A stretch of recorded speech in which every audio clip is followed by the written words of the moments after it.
pedi tanto a Deus para entregar o meu vídeo para você. Sabe por que eu pedi?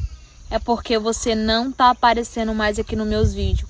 E eu pedi tanto para Deus, para Ele devolver o meu vídeo a você, aí na tela do seu celular.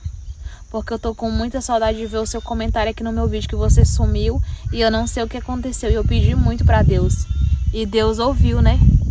Não é que você apareceu de novo. Tava morrendo de saudade de você. E aí, por onde você anda, você tá ocupado agora? Você pode falar aqui comigo? Só se você não estiver ocupado. Você tá ocupado ou eu posso falar com você agora? Coração, não some não, por favor. Não some, porque quando você some eu percebo, viu?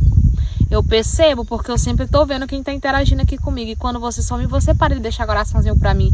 E eu fico triste, viu? Promete pra mim que você não vai sumir mais dos meus vídeos, que você sempre vai ficar aqui interagindo comigo. Promete.